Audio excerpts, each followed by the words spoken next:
Hai kawan-kawan perempuan, jumpa lagi di podcast Kesandung Kawin bersama saya Wita Wibisono. Dan saya Chandra Widanarko yang akan mengantar cerita tentang perkawinan, pasangan, dan perempuan. Ini kasus banyak nih. Ada tiga, kurang lebih tiga kasus yang serupa. Kasus yang mirip-mirip kasusnya tentang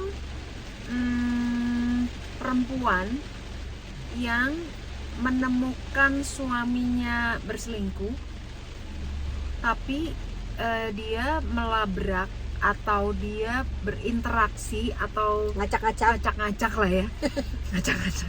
Dia melabraknya juga sampai bawa-bawa ke keluarga dan teman atau kantor si pasangan yang selingkuhan pasangannya belibet itu. Dan itu kita agak mikir juga sih. Ya kan maksudnya gini, kalau walaupun gue nggak sepakat, tapi gue masih dapat logiknya. Kalau si istri itu melabrak selingkuhan suaminya, itu gue masih dapat logiknya lah gitu, walaupun gue nggak sepakat. Tapi yang ini gue nggak dapat logiknya ketika dia menyerang keluarga si selingkuhannya atau teman dan teman-temannya dan etc gitu dan lain-lain gitu. Padahal sementara itu problem utamanya antara dia dengan pasangannya ini ada berapa kasus. Ada yang mereka masih menikah, ada yang sebenarnya sudah bercerai. Jadi yang dari sebelum bercerai sampai akhirnya sudah bercerai masih terus gitu kan. Sama ada satu lagi yang sedang proses gitu, sedang proses tapi sama-sama bersepakat untuk memproses bercerai, tapi si istri masih menyerang orang-orang yang ada di sekitar selingkuhan suaminya. Gitu. Ada yang bukan melabrak ya, tapi dia lapor ke ibu atau ibu mertua si selingkuhan suaminya. Ada yang kontak temen-temennya, ada yang kontak bahkan kantor ya. Ada yang kontak bos dari selingkuhannya. Ya mungkin gini, kalau misalnya dia kontak temennya gitu ya untuk ngingetin, ya walaupun sebenarnya nggak perlu sih. Itu mungkin dia mungkin hopeless kali. Ya udah mungkin bingung juga kali kan. Mungkin dia ini gimana nih ya, gue udah mencoba untuk ngobrol sama suami nggak berhenti, mencoba untuk sama si istrinya nggak berhenti, maksudnya ketemu cenil pasti suruh sedekahin suaminya, sedekahin aja cenil sedekahin aja. Nggak, tapi mungkin ini juga tipe perempuan yang dia mau mempertahankan rumah tangganya. Mungkin karena dia udah hopeless, nggak mentok sana sini, suaminya susah dikasih tahu, si selingkuhannya susah dikasih tahu, akhirnya dia ke keluarganya. Ya kalaupun itu memang harus dia lakukan, ya mudah-mudahan baik-baik aja caranya. Kalau kan ada juga yang nggak baik-baik aja. Dia kontak kakaknya, adeknya, ibunya, segala macam, dimaki-maki semua orang, di teks, di WhatsApp, bahkan ke anaknya. Anaknya si selingkuhan. Bukan selingkuhan, ya itu juga proses selingkuhannya. Pokoknya sebenarnya udah pisah kan, entah pisah resmi atau enggak ya. Tapi dia sudah pisah dari suaminya, dia tetap ngelabrak kakaknya si perempuan itu, teman-temannya, bahkan semua. Anak yang sedih itu bahkan anaknya gitu. Maksudnya ya buat apa sih? Ya kan gini,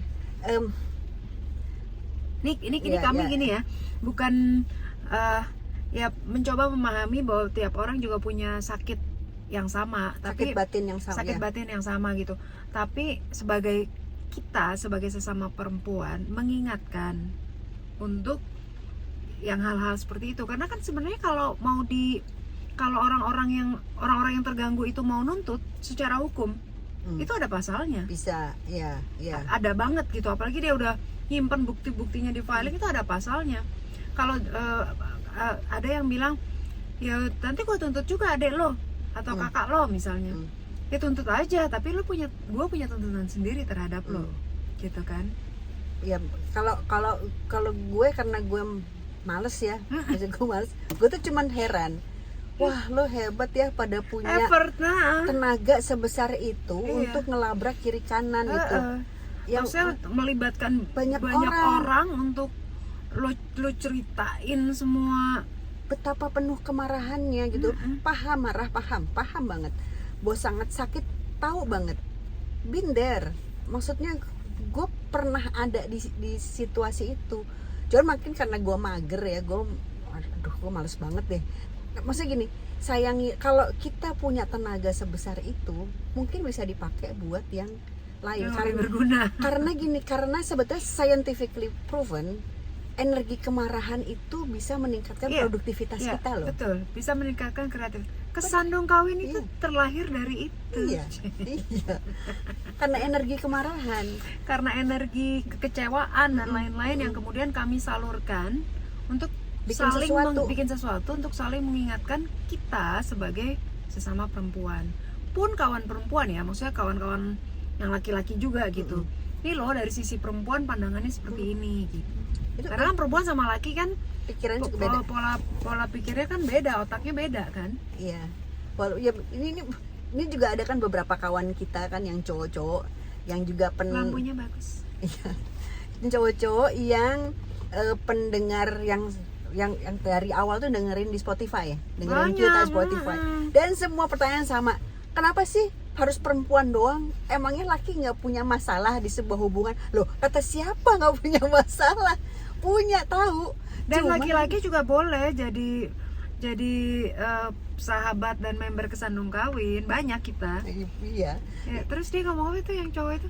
Iya, maksudnya gue juga punya masalah yang kepengen gue bagi, dan gue juga kepengen perempuan harus tahu sudut pandang kita. Boleh dong. Boleh banget.